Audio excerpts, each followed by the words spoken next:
Ito, alam nyo ba guys kung paano linisin to? Basic lang to kay Watermax. Ito makikita nyo ngayon, parang ito yung mancha sa tubig sa atin. Para lang mapalamlam natin, gagamit tayo ng chlorine na ganito. Ngayon, papakita ko sa inyo na ito dapat maging clear using a chlorinator. From brown to clear. Ganyan bang kulay yung gusto mong lumabas sa building mo? Pero hindi pa ako gumagamit ng filtration. Naayos ko na problema mo. Ang kalaban namin sa water refilling station is kung paano papasarapin yung lasa ng tubig. Yun ang medyo challenging. Lumalakas ang water station na mabilis mag-deliver, masarap ang lasa ng tubig. Yun ang mga key. Ngayon, ganito yan. Bakit lumalakas yung mga laking water station?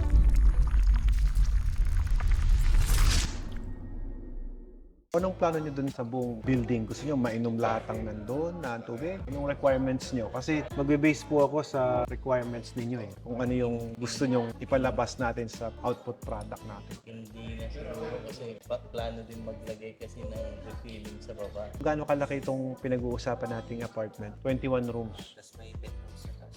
May penthouse sa taas. Okay. Most probably sir, yung 1,000 liters per day, kulang yun. 2,000 po yung na-compute ko eh.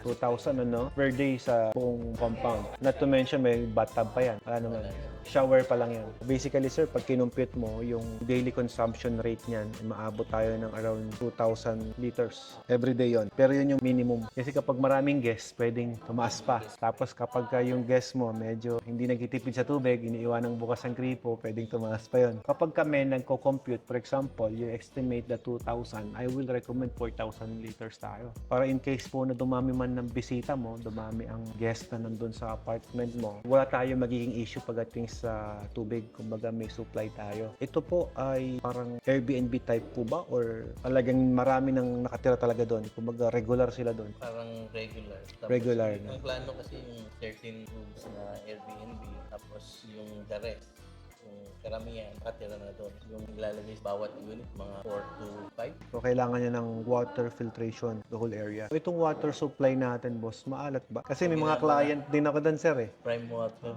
Minsan, kulay C2 pa yung tubig na nakukuha ng mga taga doon, sir, no? So, pagka ganun, sir, pwede naman natin, if you want na buong area is purified water, pwede natin gawin yan. May inom mo, kahit sa faucet. Yun nga lang, magastos. So, tapos hindi nakikita yung ilalagay nating refilling station sa baba. Oh, hindi nakikita yon. Kasi kung gusto mo naman sir, ganito kasi eh. Kapag madilawan tubig, boss, lalo yung nasubukan ko sa Lingayen, nahihirapan po kaming tanggalin po yung parang kulay C2 na tubig. Kasi ang kailangan po pagka ganun, low prime lang yung tubig talaga para malinis natin. Kaya ang problema, ang hirap po filterin ng ganun. Kasi naka-booster pump tayo lahat. Not unless you have time to wait na talagang gagawa tayo fabricated na tangke, lalagay natin ng mga gravel, pebble, tapos as buboost natin doon para paglabas malinaw na. But it's not yet guarantee pa. Kasi ginawa na namin yun po, lumulusot pa rin. Parang mancha kasi yung nandun sa Lingayen eh. Something kakaiba. Parang, sir, alam mo yung water lily na bumabad, sir? Na parang tsaa, di ba? Parang ganun. Ganun po ba yung sitwasyon nun? Ganun pala. Pares kayo ng problem ng isang client namin. Ganun din. Pwede namin, I could say, mapapalitan namin yon. Tapos, kung okay sa inyo, nagagamit tayo ng chlorine, lilinaw talaga yon. Yun talaga ang proseso. Kung magko-chlorinator po tayo dun, lilinaw siya. Kasi walang iniwan yan, sir, sa swimming pool. Alam, pag swimming pool po, pag nag-iiba ang kulay, ang ginagawa po namin, nagko-chlorinate na kami. Kasi kung filtration lang, hindi siya matatanggal totally. Kasi lulusot siya kasi binobomba natin ang motor eh. Para luminas yun, magko-chlorinate na tayo. Yun ang isang pamamaraan. Kung okay sa inyo, sir, gagamit tayo ng chlorinator. Okay lang po ba na may amoy chlorine yung tubig? Sa buong compound, sa mga guests, malinaw yung tubig. Clear. Pero may amoy chlorine. Chlorine sa totoo lang, drinkable. Kasi wala siyang bacteria. Chlorine is made to kill the bacteria. But the problem is cancerous. Hindi ko siya ma-recommend na inumin mo siya. Kasi nga, ano siya eh, chlorinated water. Yun po ang problema natin. Pagka hindi na lalagyan ng chlorine, malabo. Hindi siya mag-change color. Mag-change siya, for example, kulay C2. Yung mga common problem ng mga sinolve na namin. Kumbaga, may mga client na kami doon sa area ninyo. Meron nga po doon, gasoline station, eh, ganoon din ang problema. Ang laki-laki ng bahay, ang pangit ng tubig. Gasoline station tsaka quarry. Ang nangyayari po doon, nung piniltered namin, 50% lang natanggal namin na kulay. Siyempre ako, hindi ako happy doon. Ang choice namin, to remove all the turbidity, yung kulay, kailangan ko mag-chlorine. Which is kung hindi kayo pabor sa chlorine, syempre, RO. That's the only solution. If you want to remove talaga colorless, may inom mo tubig, lahat. Kaya lang, sabi nyo nga, magkakabit kayo ng water station. It's not practical na gawin yun. Kung gusto nyo naman, i-chlorinate natin. Total, panligo lang naman nila yun, whatsoever. Tatanggalin lang natin ng kulay, pero may chlorine. Maglalagay tayo ng tank kasi doon na pang-chlorinate ninyo. Liza, can I get the water sample, please? Tinapon mo? Joke lang. Biro lang, ikaw naman. Pag gumagawa tayo ng design sa tubig, kailangan talaga lagi may bypass. Even dumaan sa system namin, dapat may bypass pa rin. Para in case na nag-repair kami, may tubig pa rin yung supply doon, yung mga tao. Nga lang, hindi malinaw. Pero still, they can still use. Kasi kung element filtration lang na ganyan, kamukha nasa likod nyo na yan, hindi po siya talaga totally matatanggal. Pambahay ninyo. Siyempre, design siya po pambahay. Basically, pwede po siya. Pero ngayon, as of the moment, sir, out of stock. Mabilis maubos sa amin yun eh. Super bilis maubos. Hindi tumatagal ng 1 linggo dito. Ubos na naman. Ito nga, sir, kakapos ko lang. Kahapon yan, sir eh. Ngayon, 4 na lang. Binili pa nila yung isa. 3 na lang. Kakapos ko lang kahapon.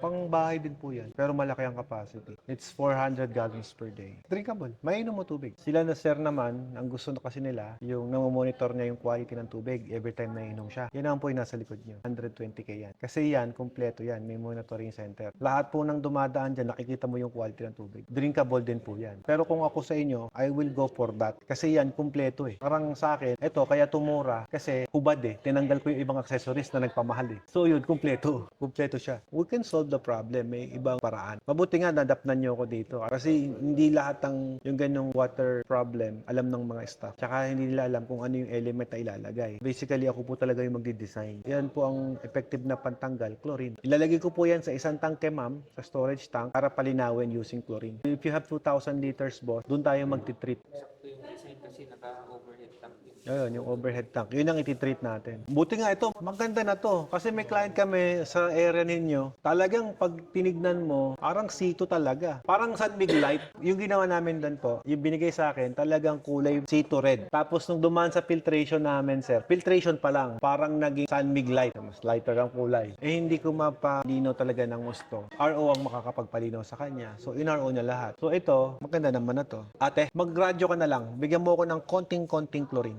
I-radyo mo na lang. Bigyan mo ako ng radyo para ako na mag-uutos. Pasensya na po, abala ko. We are really aware sa lugar ninyo kasi hindi, kumbaga, halos lahat po ng taga-lugar doon sa inyo. Yan ang problema. Treated na to, prime water, di ba? Meron ba tayong konting chlorine dyan? Bigyan nyo ako ng isang kutsarang chlorine. Thank you.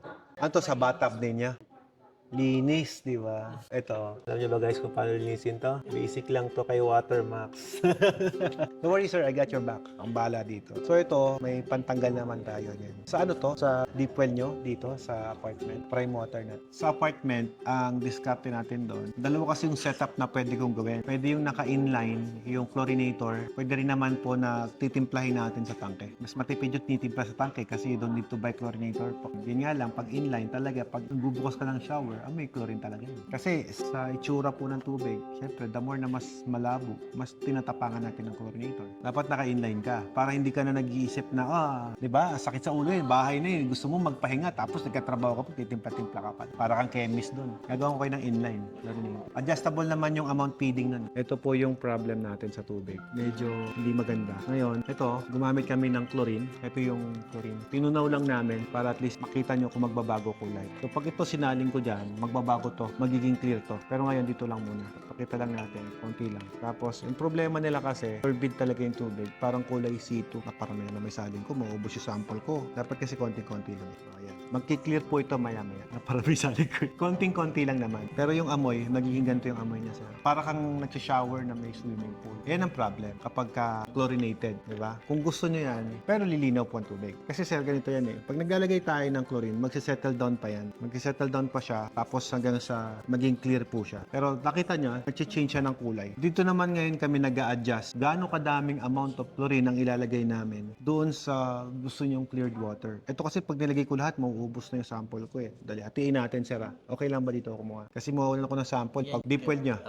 Deep well. Para makita nyo yung kulay niya. The more na dumadami yung amount ng water, kung napapansin nyo, mas nagiging clear siya. Tapos mag-settle down po yan. Kumbaga, from madilaw to clear. At kapag dumadami ang tubig, sir, kumukonti din po yung amount of chlorine na kailangan natin. So, yun ang yung difference niyan. Imagine mo, wala pa tayong filtration na ginamit. Sa atin po, kapag naggaganyan tayo, nag-i-inject lang po tayo ng unti-unting chlorine para mag-clear po siya. Ngayon, kung okay sa inyo, ganyan po gagawin natin. I'll be honest with you, sir. Itong nakikita nyo ngayon, parang ito yung mancha sa tubig, sir. Kung nakikita nyo yung sink nyo kanina, diba yung kulay? Parang siyang mancha. Ang hirap niyang tanggalin. Para lang mapalamlam natin, gagamit tayo ng chlorine na ganito. Ngayon, ayun, nakita na, namumuti na. Ngayon, pag pinadaan ko ngayon sa filtration, ganyan na po yan. Wala pang filtration to eh. I cannot remove all of that. Not unless maglagay ako ng carbon. Pero hindi pa rin 100% matatanggal. Ang matanggal lang po doon is only 90%. May 10% pa rin nalulusot. So, basically, may amoy carbon pa rin siya. Kumbaga ako, itinuturo ko lang sa inyo, ano ba yung mga pamamaraan para matanggal natin yung problema. Kumbaga, ito yung matipid na solusyon. Pero yung isa, yung medyo social na solusyon, mag-ARO tayo sa buong system, sa buong area. Ayun, mo.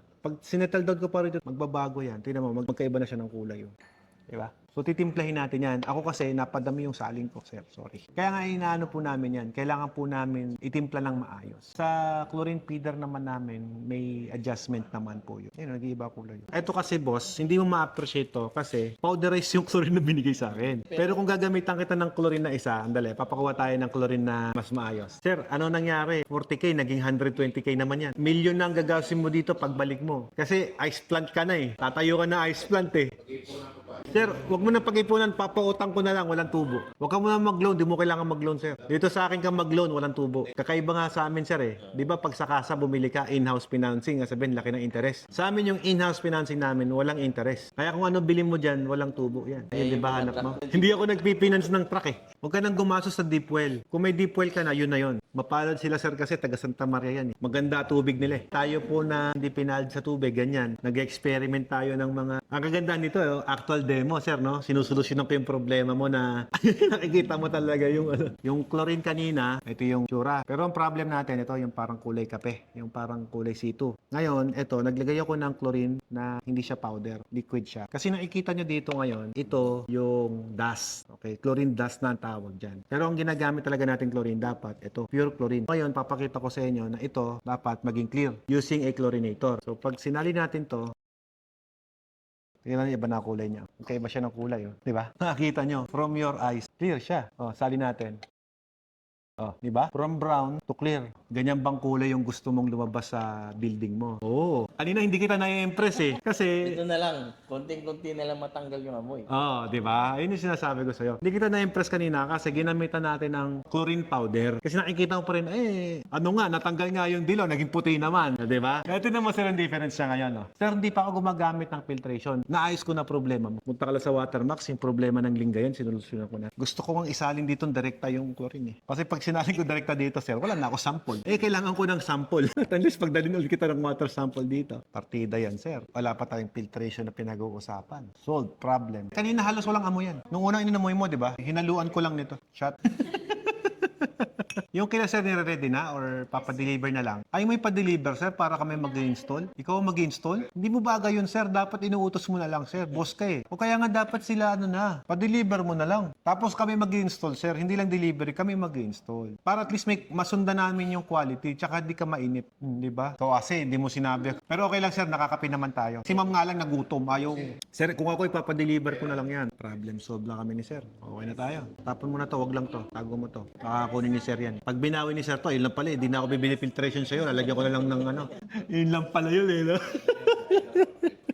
Actually, that is something na, baga, mga pinag-aralan namin na wala sa social media. Hindi naman nakapost yan. Wala naman sa YouTube yan. Yan, lagi ko na ngayon sa YouTube. Lagi ko na ngayon sa social media natin. Para at least, yung iba, at least makatulong. Kasi di lang naman kayong may problema. Siyempre, kapag lumalaki filtration kasi, lumalaki rin ang gastos. Ngayon, kahit yung lang po, yung dalawahan lang na malaki o kaya yung 13 by 50, kailan natin gagawin yung project. So, ito po yung mga packages na, ito, may water softener ako, boss, para at least yung tubig, mas maganda yung quality na lalabas, madulas, nakakaputi, nakakaganda, hygienically, nakakabata. Tsaka syempre kapag alam niyo po ba, 'di ba, sabi nga natin, dati wala namang mga feminine wash, bakit ngayon meron na? Because of water contamination. 'Di ba, makita niyo mga kababaihan, bakit kailangan ng mga ganyang hygiene? Supposed to be dapat wala naman. Sabunin mo lang, ayos na. Minsan nga, sabi mo, nakaka-irritate pa. So, ang totoo po niyan, because of the water contamination. At yan ang nami-mislook ng mga owner ng bahay. So, ngayon, kaya naglabasan din po itong mga ganito. Maganda po kasi na buong bahay mo filtered. Okay? Ito, kagandahan na meron kang filtration na yan, yung pag naglalaba ka, mas mabula yung mga sabon, mas enhance. Ma-recommend ko dahil, ito, hindi ko pa naman na-test tong tubig ninyo talaga dahil nakita ko lang kulay lang ang tinanggal pa lang natin eh. So basically, yan ang yung pantanggal ng kulay. Pero ang kailangan kong solusyonan dyan, yung hardness mawala kung hard talaga siya. Saka may pinakita sa akin si ma'am na picture na may nagbi-build na parang, di ba?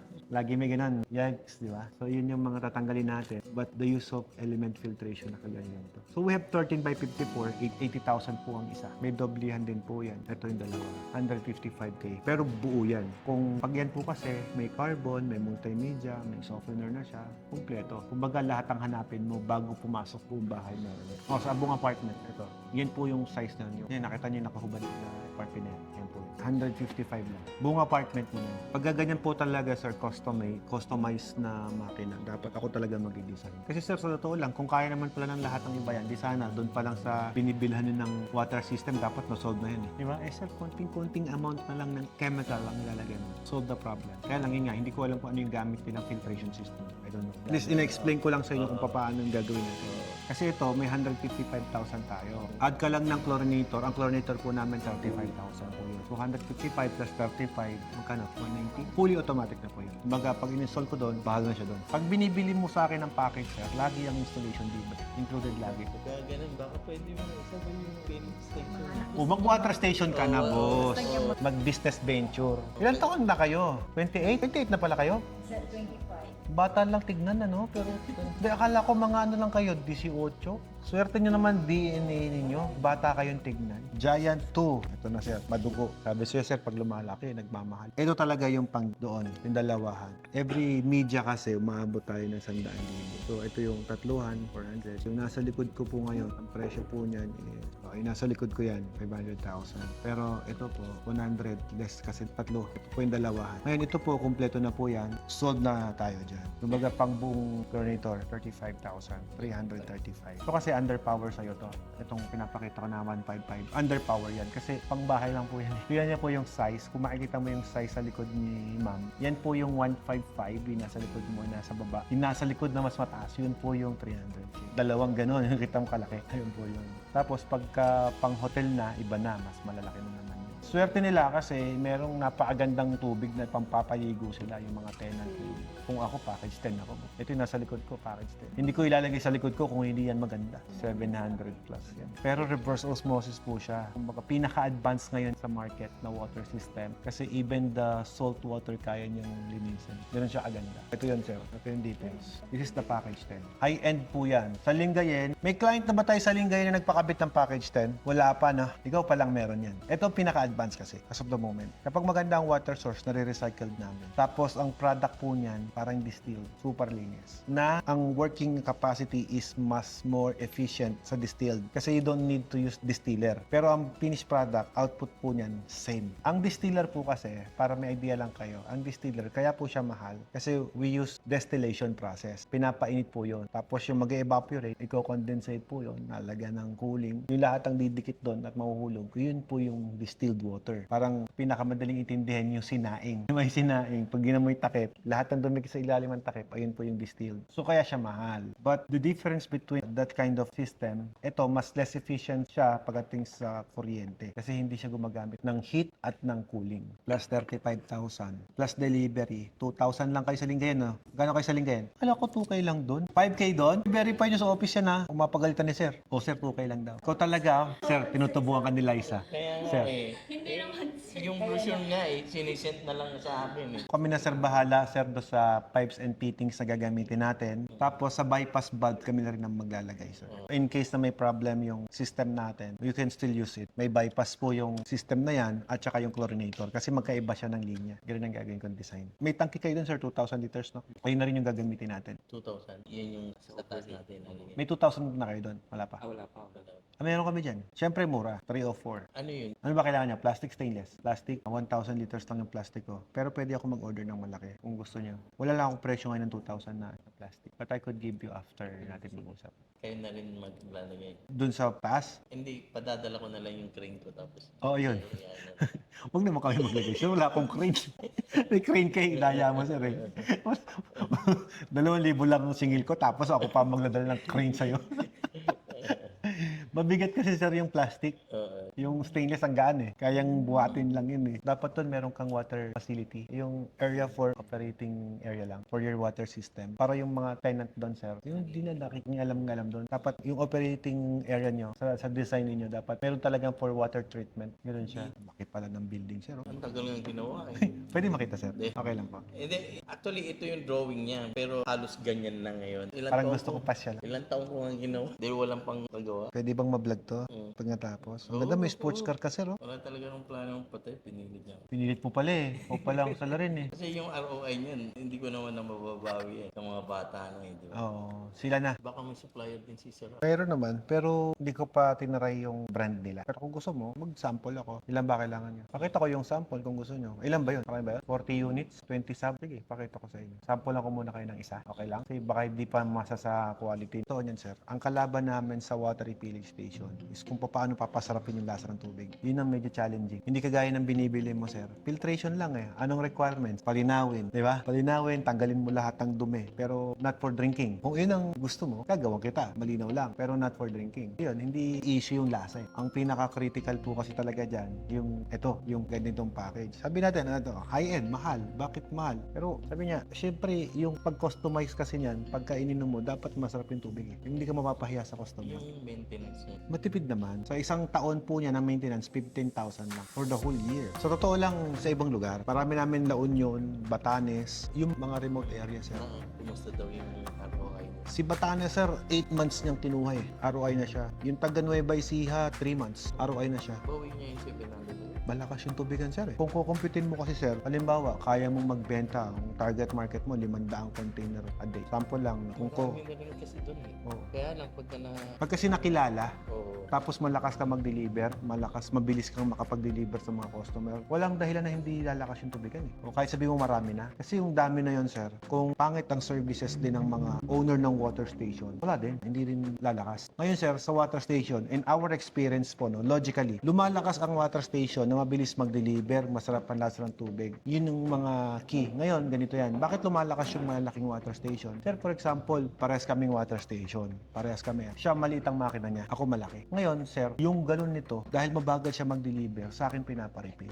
Puhunan niya yun. Kaya mabilis maka-ROI yung malalaking makina kasi mabilis kami mag-deliver. Yung convenience kasi yung binabayaran mo. Kasi number one po, sa water refilling, no? Lahat naman, sa lahat naman ng customer services. Kapag ka customer service ang ino-offer mo, dapat mabilis ka mag-deliver. Kasi kapag ka na-feel ng mga customer mo na mabagal naman dyan ang iinip ako dyan, sa iba na ako bibili. Tapos yung sa lasa nga. Yung lasa, importante yung lasa, na dapat pag natikman nila yan, hindi nalilipat sa iba yan. Sir, ito water station ko, Alcala. Dideliveran ko Bayambang Ordaneta. Hindi bibili sa iba yun. Ang sabi ng mga customer ko, hindi kami inom kundi Watermax kasi sanay na kami sa lasa ng tubig mo. At the price of 30 pesos. Ikaw ang magdidikta kasi kung magkano mo ibibenta yung tubig mo. For example, ikaw, gusto mo premium service, syempre, mas mahal yan kasi premium yung service ko eh. Kung baka ikaw ang magsusunod dyan, pwede mo ibenta ng 35, 40. Kasi you're also creating curiosity sa area mo. Kunyari, ang kalakaran nito, 25 pesos. Ang ginawa ko, nag-35 ako. O sir, bakit 35 ka? Tignan mo naman kami yung machine namin. Tignan mo naman yung services namin. Tignan mo yun, tikman mo yung lasa. Mas malaki ang kinikita namin kasi ganun yung marketing. Ganun yung ni-introduce namin sa customer. Kumbaga, boss, ganito yan. I'd rather choose to sell konti na bote kung nakuha ko yung value na gusto ko na services ko. Compare sa ang dami mo nabenta, ang mura naman ng produkto mo. Ang laki pa ng losses nun, di ba? Ganun lang po. For example, sir, sa 500 bottles, kasi common water station, 500, 350 bottles yan. Doon tayo sa 500. 500, multiply mo yan sa 25 pesos na presyo doon sa labas. That is 12,500 daily. Kung i-multiply mo naman sa 26 days, 325,000 ka na. Gross. Tagay mo yung kalahati, malaki pa rin, di ba? Kaya yung sinasabi nila na 8 months, 6 months, 1 year ROI, pag 1 year ROI, mabagal ka na nun. Hindi mo na masyado tinarabaho yun. Kumbaga, medyo naglaylo ka na nun. Pero yung iba kasi talaga, yung kamukha nang nag-comment sa akin sa Facebook ko kahapon, sabi niya, Sir Alfred, 3 months pa lang nabayaran ko na lahat ng utang ko dahil sa water station niya. Sinipagan talaga nun, sir. Masipag talaga nun. Kasi may mga ano siya eh, may mga, ano pa lang yun ma'am, di pa na-install yung tubigan, may customer na yun. Nagdi-dealer na kasi siya. May mga dealer na siya ng tubig, wala pa siyang makina. Nagbebenta-benta. Nung natayo yung negosyo niya, yung water station niya, o doon niya naramdaman yung kita ng tubigan. Kasi tinatsaga nga niya pa 5-5 pisong kita sa dealership eh. O 5-5 piso, pa isa-isang daang galon, na-deliver niya yun. Doon niya na-realize na ang laki pa lang kinikita ng water station na binibilhan ko. Kasi imagine mo sir, ang puhunan mo sa package 10 yan. Kung deep well po yan, piso lang eh. O, isang container, piso lang puhunan mo yan eh. Magkano binibenta? 25. O, di ba? Hindi yan kamukha ng gasolinahan. Ang gasolinahan, for example, ang per litro ay 60 pesos. Ang benta mo, ang puhunan mo 55. 5 piso tubo pag generic, di ba? Ayun na si sir, package 10 na. Sa akin sir, hindi ako takot ipautang. Bakit ka mo? Negosyo yan eh, di ba? Kumikita yan eh. Kahit na itong refilling station, paano yung ano nung pagka-utang eh? Sa amin, pag utang po, 50% po ang down payment. Tapos, kapag 50% down payment, the rest 50% you can term it installment ng 2 years to pay. Kapag naman 40% down payment, mas maigsi ang term, 1 year to pay. Wala namang interest. In-house financing. Naki Watermax in-house financing kasi. Ang laundry naman, boss, ang puhunan mo sa laundry, per load yung kuryente at tubig, piso. Ang gas, kasi gas type yan, 80 cents. So basically, per load, ang puhunan mo 2 piso. Tapos, ikaw na masusunod. Ilan ang bayad sa'yo per load? Yung iba, 40 pesos per load, 45 pesos per load. Depende sa lugar. Kaya na sa inyo, 70 o mahal na yun per load. Depende po sa lugar. 50 pesos per load. Pero ang puhunan ng owner doon, sir, 2 piso, sabihin mo na 2 piso. Kasi ang ginagawa mo lang naman, ganito eh, nag-renta ka lang naman ng salang eh. Di ba? Renta mo yung salang. Yun yung binabayaran mo 50 pesos. Ngayon, yung ano, iikot-ikot lang yan, tapos matutuyo na, malilinisin yung damit mo. Yun naman ang kitaan dyan. Para at least may idea lang kayo kung magkano ba mga puhunan sa water station, sa laundry, sa yelo. Sa yelo naman po, mentras lumalaki makinarya, mas nagiging efficient. Ganun din, parang sa water station. Ang yelo po, parang lumalabas po kapag ka 3 tonner yan, parang 2 piso per kilo. Na binibenta naman po yan sa 7-Eleven, 35 pesos. Dito, boss, lahat ng negosyong ino-offer ko, more on machine-made na ikaw yung naggagawa ng sarili mong produkto. Kami ang pinakamura sa market pagdating sa laundry business. Kasi sa amin, libre ang installation. So iba, bibili ka ng laundry, tapos babayaran mo 300,000 yung installation. Kami walang bayad ng installation. Tapos may mga libre pa ako. Lahat ng brand nasa akin. May LG, may Haier. If I were you, I will go to LG or Haier. Pero syempre, bagay mo kasi yung mamahalin kasi pare marami kang pera. Ang ma-recommend ako 3. Pag Lingayen, maganda kasi yung lugar nyo, Lingayen. Kung Lingayen lalagay Lingayen 3. Kasi ang laundry po, pag nalaman po nilang may laundry shop doon sa lugar ninyo, lalo nag-uulan, naku, napakalakas niyan. Hindi sila makatuloy ng damit eh. Sa mga tenant nyo pa lang, malakas na yan. Eh, may, ano na kayo eh, mayroon kayong market eh. May market na agad kayo eh. Additional income lang naman yan. Eh, ito, gastos to. Yung kay sir eh, gastos to eh. Mainganyo yung mga tenant. Of course, na may filtration. Saka isipin mo, sir, sa buong Lingayen, ikaw yung merong ganyan. Ito na ipalagay mo, sir, para maganda tignan. Ipopost mo pala, yan na ipost mo. Kung ano po yun ha, lake po kinukuha yung tubig dun. Yan po yung gamit nila. Watermax yun, kaya yun maganda. Naks, yabang. Siyempre, maganda rin yun sa inyo. Ito yung sa kanya. Para at least malaman mo lang. Pero madaming rooms yun. Eh, konti lang naman yung sa'yo. Ito lang. Okay na to. Yung kay Sir, mas maganda, package 10. The only package, ano yan, Watermax package 10 in Lingayen. Ikaw pa lang meron doon, boss. Unahan mo na. Kasi yung iba, totoo lang, takot silang mag-invest. Baguhan pa lang kami, mahal kasi yan. Hindi nila nare-realize na kapag ka mas advance yung nilagay mo, mas malaki ang chances mong makakuha ng cost. Yun po ang totoo. Ate, laundry. Pengi ako laundry. Yung kopya, Haier, Cubes, tsaka Alliance. Para alam mo lang kung ano yung difference ng tatlo, sir. Si Alliance, yung Cubes, ito, user-friendly yan. Basically, matibay US po eh. Matibay, simplified, madali i-operate, user-friendly. Kaya lang medyo pricey. Yung isa naman, si Haier, medyo technical, malaki, pero may problem ako sa drain pump niya. Kumbaga, I'll be honest with you, boss, nagkaka-problem yung drain pump. Pero, konti lang naman yun. Total, may warranty naman siya. Mura. Si LG naman, kagandahan kay LG, direct driven siya. Direct motor driven siya na naka-gyro. Ibig sabihin, wala siyang belt. So, yung drum niya, tsaka yung motor nandito. Ngayon, in terms of technology, okay si LG. Maganda po si LG. Kaya lang, mas mahal na siya ngayon kay Haier sa taas ng demand. Hindi ko kasalanan nun. Kasalanan ng marketing nila. Kasi sa sobrang nagpakilala sila, lumakas ang LG talaga. Nowadays, LG ngayon ang malakas. Wala naman, ang maintenance lang naman po niyan, cleaning. Cleaning lang. bigyan mo sila ng ng tatlong price list niyan. Lahat ng brand, bigyan mo sa kanila. Para kahit sila makarating, meron na silang presyo at ma-realize na dito pinakasulit bumili. Okay, very good. Kasi boss, ganito yan. Ang marketing nila sa laundry, siyempre I know kung ano yung mga competitor ko, no? Kapag ka nagbigay sila SRP price, for example, magkano ang bentahan ng unit, per unit, sisilawin ka na sila sa per unit. Tapos pag tinanong mo, libre ba installation, may bayad, 300,000. So basically, mas napapamahal ka. Not to mention, boss, yung mga freebies pa na nakasulat dyan. Sa akin, libre ang ABR, libre ang tangke, libre ang motor, filtration, worth 45,000, yun yung mga kasama dyan. Pre-installation, yun pa lang panalo ka na.